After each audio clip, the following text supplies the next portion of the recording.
What's going on, everybody?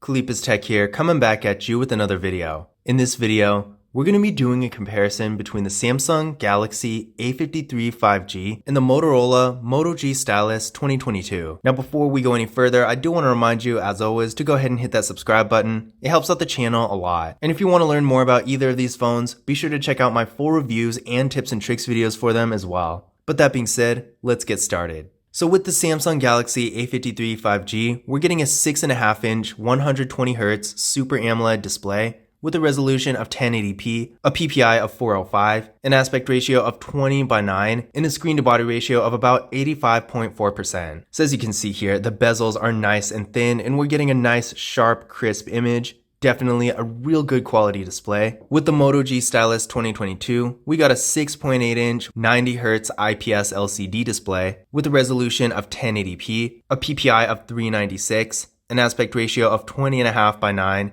and a screen-to-body ratio of around 84.6%. So these displays are definitely both really good quality, and each phone does have a couple advantages over the other. The Samsung Galaxy A53 5G has a Super AMOLED display, which is going to give us better looking colors and better brightness. You can see the viewing angles on the Samsung Galaxy A53 5G are a little bit better than they are on the Moto G Stylus. And the Samsung Galaxy A53 5G has a slightly higher refresh rate at 120Hz versus 90Hz. Now this is not a big deal in my opinion because both of them are higher than 60Hz, which is the standard refresh rate for most smartphones, so the movement on both of the screens is going to be a little bit faster and smoother, and these phones are going to feel a little bit more premium to use overall. But again, between 90Hz and 120Hz, maybe you notice the difference when you use the phones, but I personally really just don't. But back to the whole Super AMOLED thing, I do think a Super AMOLED is much better than an IPS LCD display for the most part. So in terms of quality, the Samsung Galaxy A53 5G does have an advantage there, but on the other hand, the Moto G Stylus 2022 doesn't look bad at all. I mean, those colors still look great, and we still got the sharp, crisp image of a 1080p display, and it does have a 90Hz refresh rate. Again, back to that, the movement on the screen is going to be a little bit faster and smoother than a 60Hz.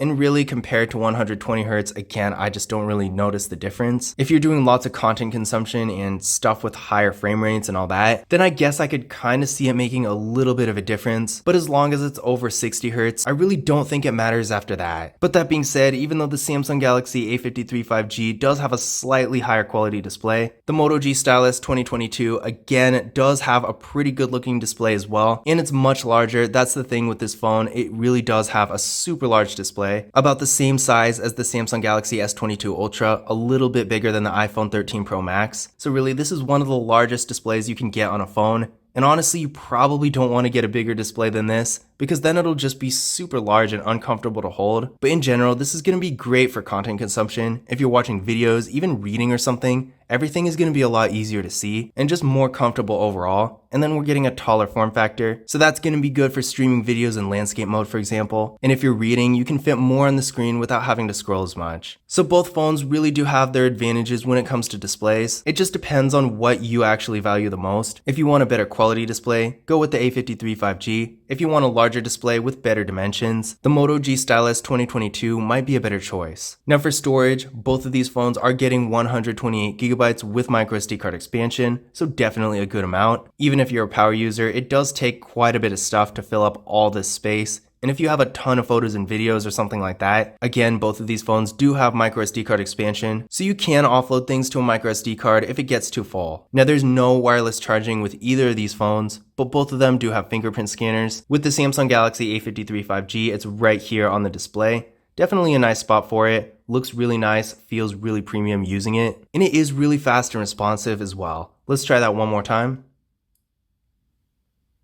There we go. So as you can see, really reliable, no issues here. With the Moto G Stylus 2022, we got a fingerprint scanner right here on the power key. This is a really convenient spot for it. Maybe not as premium looking as an in-display fingerprint scanner, but it really works well. Look at this. Unlocks right away. One more time.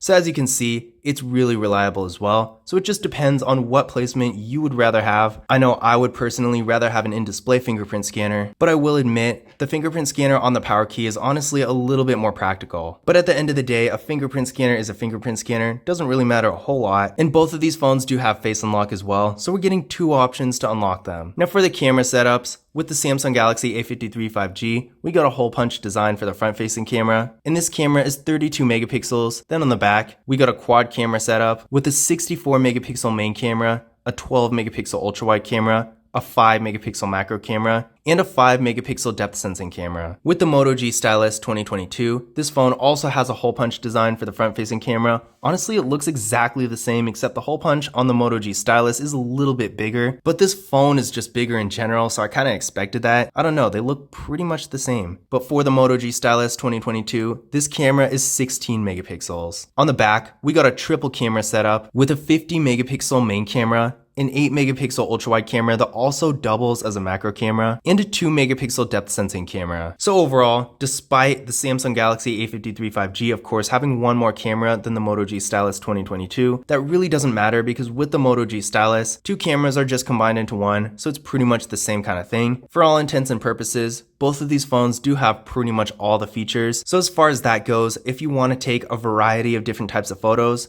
either of these phones will be a great option. In terms of quality, the Samsung Galaxy A53 5G is going to be a little bit better here. Now, the Moto G Stylus 2022 does take really good quality pictures. That is definitely for sure. If you're taking lots of photos and videos you want to use for something, whether it's for social media, something more professional, or anything in between, this phone is going to be perfectly fine. But that being said, with the Samsung Galaxy A53 5G, this is really almost flagship level in terms of camera quality, and that is really hard for mid-range phones to beat. So in general, if you do like taking lots of photos, either of these phones will be a great choice. But if the photos are going to be more professional, then the Samsung Galaxy A53 5G is probably what you're going to want to go with. But if they're more social media and casual kind of stuff, then the Moto G Stylus 2022 is going to be perfectly fine, and you're really not going to go wrong with this phone. Now for video, the Samsung Galaxy A53 5G can shoot 4K videos in both the rear and front cameras at 30 frames per second. It's too bad we can't shoot 4K in 60 frames per second, but at least we can shoot 4K at all. Whereas with the Moto G Stylus 2022, it caps out at 1080p in both the rear and front cameras. So in terms of video, the Samsung Galaxy A53 5G does have a clear advantage here.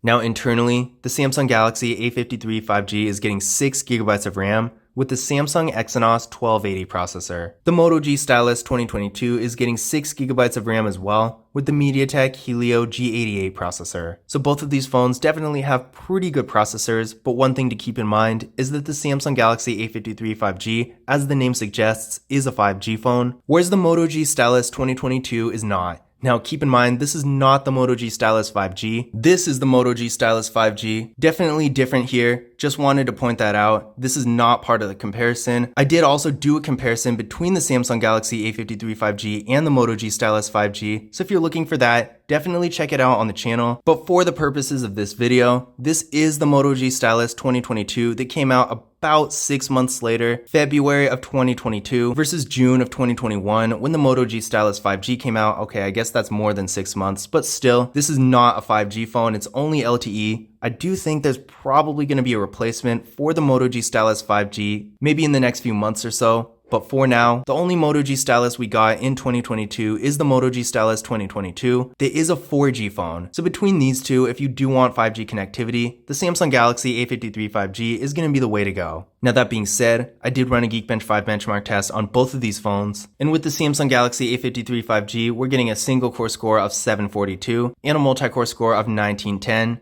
With the Moto G Stylus 2022, we got a single core score of 368 and a multi-core score of 1304. So definitely quite a huge difference here. With the Moto G Stylus 2022, this phone is really going to be great for basic activities like browsing the web, going on social media, streaming some videos on YouTube or something, and maybe a few low-level games like Angry Birds or something. Whereas with the Samsung Galaxy A53 5G, I honestly think there's really nothing this phone can't handle. Sure, something like the Samsung Galaxy S21 FE, which I happen to be using to record this video by the way, is going to be much more powerful than this, but at the same time, there's really not going to be a whole lot that this phone just straight up can't do. So it really just comes down to what you're doing with your phone. If you're just going to be doing more normal activities and you're not going to be on your phone all the time, then the Moto G Stylus 2022 is really all you're going to need. But if you are going to be on your phone constantly, you will notice the performance difference. And same goes for if you're doing things like high-end mobile gaming. I don't really think the Moto G Stylus 2022 can really handle that. So definitely, if you're more of a power user, the Samsung Galaxy A53 5G is going to have a significant advantage for you. Now, both of these phones do have 5,000 mAh batteries, and that's great. You're going to get a ton of battery life here, both throughout the day and down the road in terms of longevity. So if you want to get one phone and keep it for a long period of time,